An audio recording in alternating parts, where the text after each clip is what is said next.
All right, so are you ready to maybe change the way you think about food?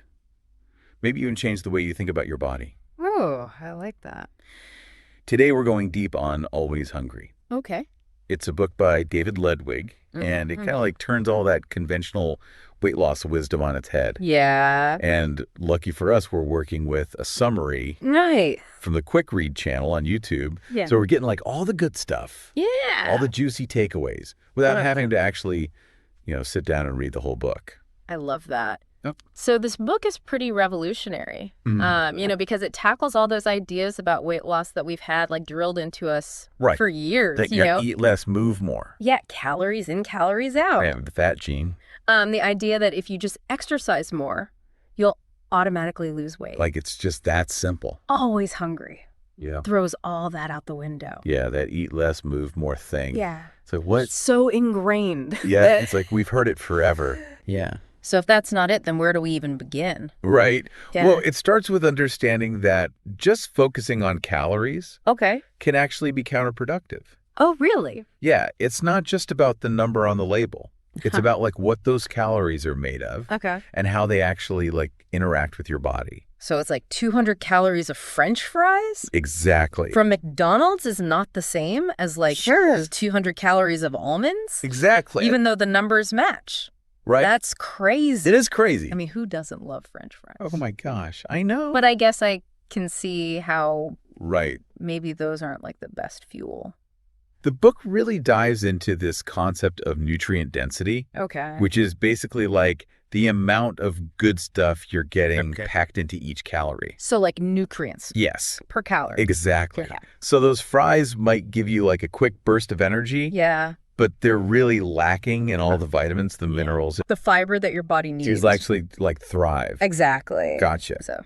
So we should be focusing on getting like the most Yes. bang for our buck Yes. nutritionally. Exactly. So what kind of foods are we talking about here? So Always Hungry really champions foods that are rich in protein, healthy fats, and lots of vegetables. Lots of veggies. Yes, because these foods not only give you those essential nutrients that your body needs, but they actually help you to feel fuller for longer. Which makes it way easier to manage your calorie intake. Without like starving yourself. Yeah, without feeling deprived. Right. Exactly. So is this starting to sound like we need to like rethink that whole willpower thing too? Yeah. It's not just about like absolutely resisting that extra slice of pizza. It's about like making sure our bodies are getting what they need. Yes. And that actually leads perfectly into one of the biggest and like most groundbreaking insights. Oh, wow. In the entire book. The powerful role of insulin. Okay. I kind of vaguely remember that from like high school biology class. Yeah. Didn't it do something with blood sugar? It does. Like it helps regulate that? Yes, it does. But what does that have to do with like my genes feeling a little snug? Right. Well, Always Hungry goes beyond that very basic understanding of insulin. And shows us how it actually plays a much more complex role in managing our weight. Interesting. So when we eat refined carbs, like white bread sugary drinks, processed foods, our body experiences this like rapid surge of insulin to try to deal with all that sugar. Like if I inhale a cinnamon roll in like one sitting. Exactly. And then I'm like an hour later, I'm like, oh, I need more sugar. Yeah, it's like a roller coaster of blood sugar spikes and crashes. That makes sense. That are fueled by those refined carbs. Yeah. And here's the thing. This constant fluctuation in your insulin levels not only messes with your energy, it also leads to increased hunger. Really? And you guessed it. Fat storage. Wait, so those cravings that I get are not just like a lack of willpower? It's not just in your head. It's physiological. Yeah, so like my body's working against me.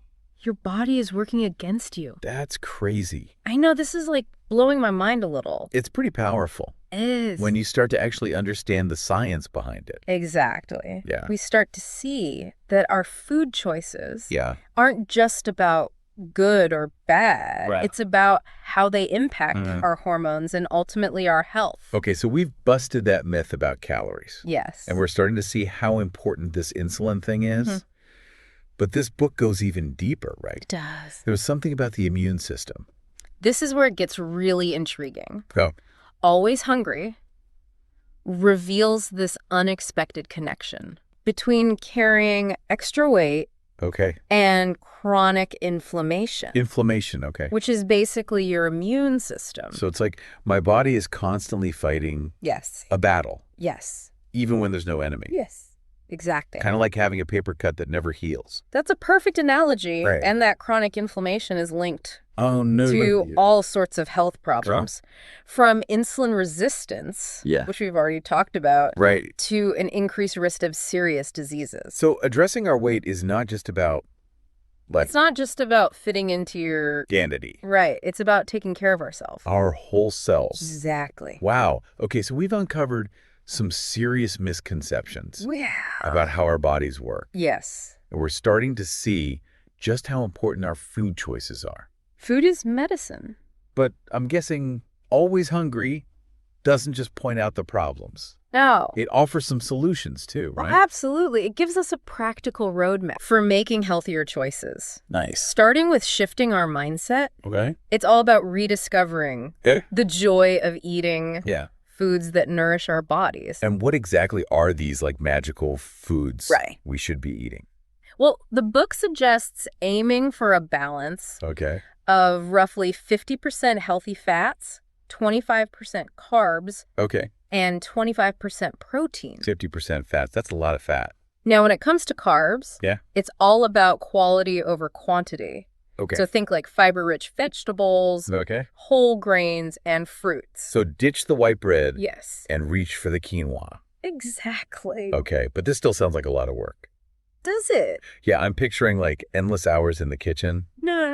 And a fridge full of like bland salads. Not at all. The book has some seriously delicious meal examples. Oh, really? Like what? So for breakfast, they suggest 2 eggs with an extra egg white fried in olive oil, topped with spicy chili sauce and cheese, and a side of Greek yogurt with raspberries.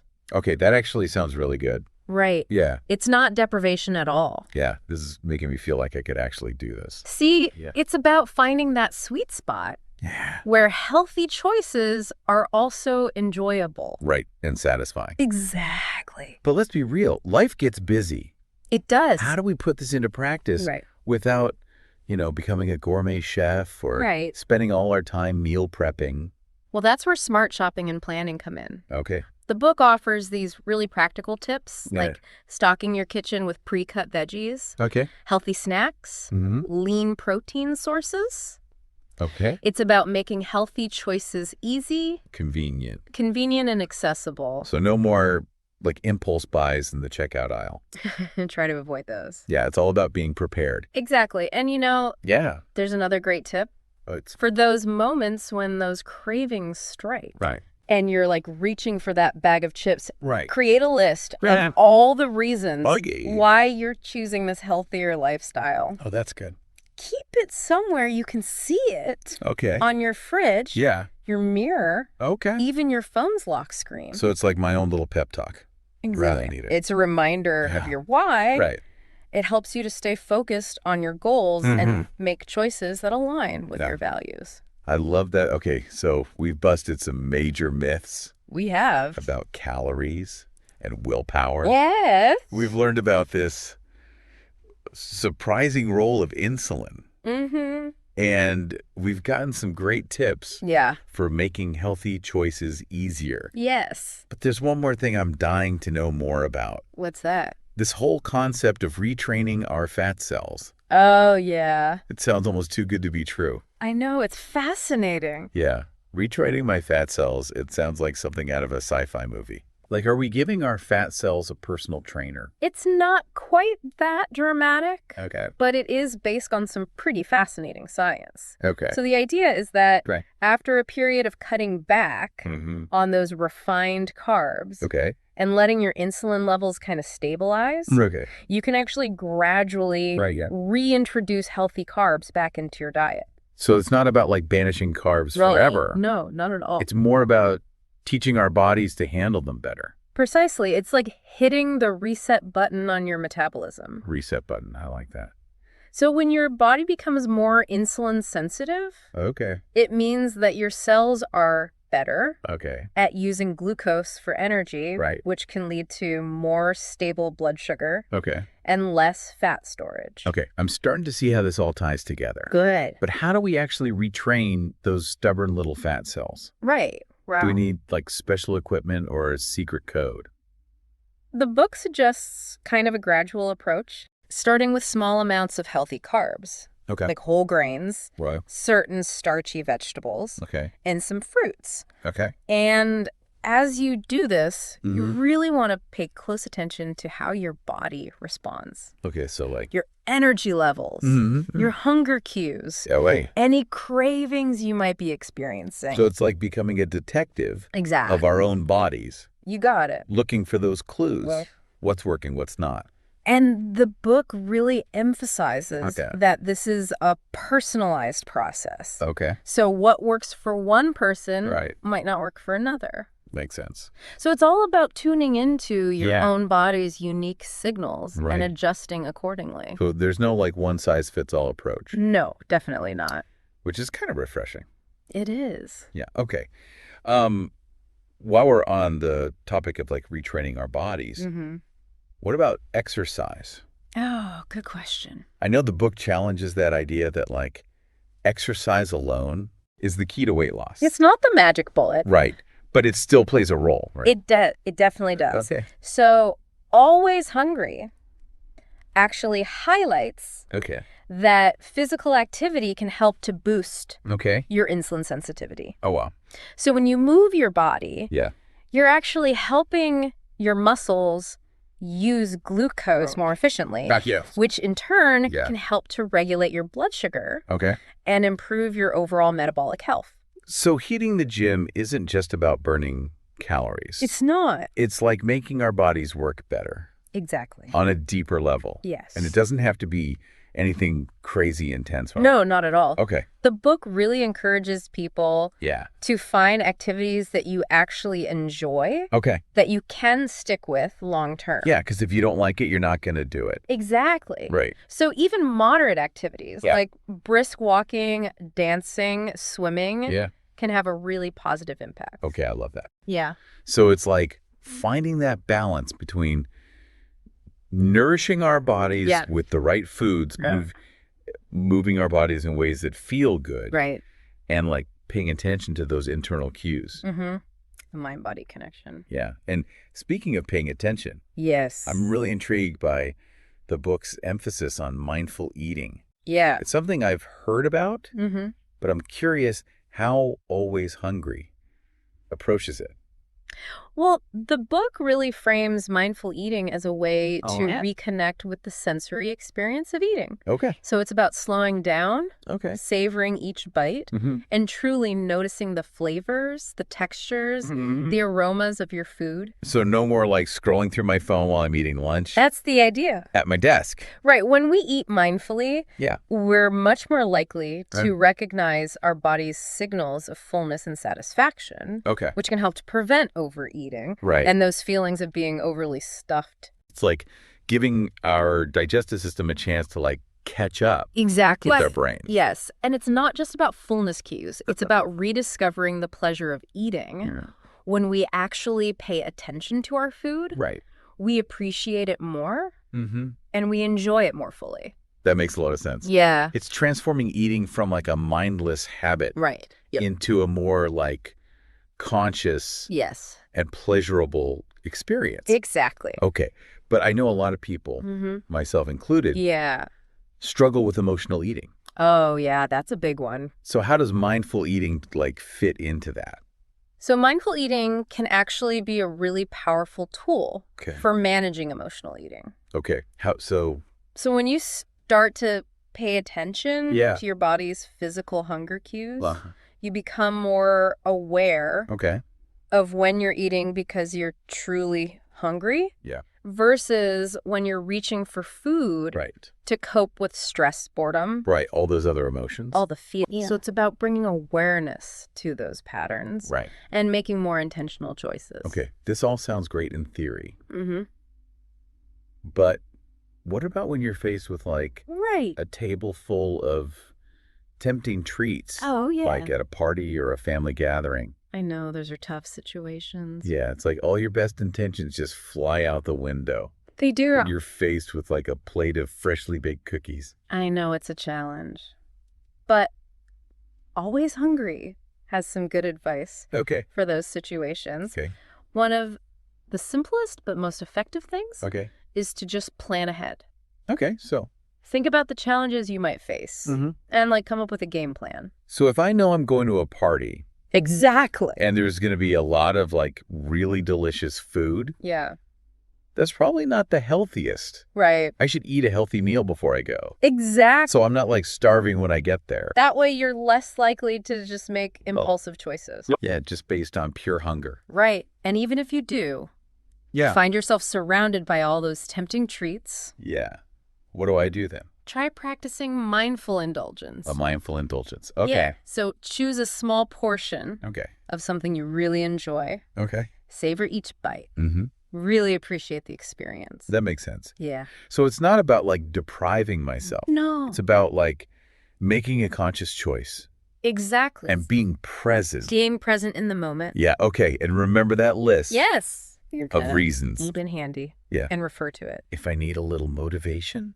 When you need a little boost. It's like having my own little cheerleader in my pocket. So you remember why you're doing this. Right. It's about connecting to those values. Yes. And making choices that actually align with what I want. With your goals. Okay, so we've covered a lot. I know. We've busted some myths. Yes. We've retrained our fat cells. We've mastered the art of mindful eating. Yes. But before we go, I'd love to get some more of the book's advice. For like shopping, cooking. Sure. Like practical tips. Yeah, some real world tips. Yeah, to make it easier. Okay, so one of my favorite tips from the book is to focus on shopping. The perimeter of the grocery store. The perimeter. That's where you'll find. The fresh produce. The lean proteins. The dairy. Okay, so like avoiding the inner aisles. Exactly. Where all the processed stuff is. Right. It's like a strategic battle plan. Yeah, avoid the danger zone. Load up on the good stuff. Exactly. And when it comes to cooking, Always Hungry really emphasizes that it doesn't have to be complicated. Or super time-consuming. In fact, the book includes a bunch of really delicious and easy-to-follow recipes. Oh, nice. That anyone can make. Cool, like what? So one that really stood out to me. Is the ranchero sauce? Ranchero sauce. Yeah, it's a homemade sauce. That's packed with flavor. But it's free of all that added sugar and preservatives. All the junk. That you find in store-bought versions. Yeah. And you can use it to spice up eggs, chicken, fish, even roasted vegetables. Okay, so it's like a versatile way to add flavor. A healthy punch of flavor to your meals. I'd love that. And here's another great tip. Meal prepping doesn't have to be an all-or-nothing thing. You could start small.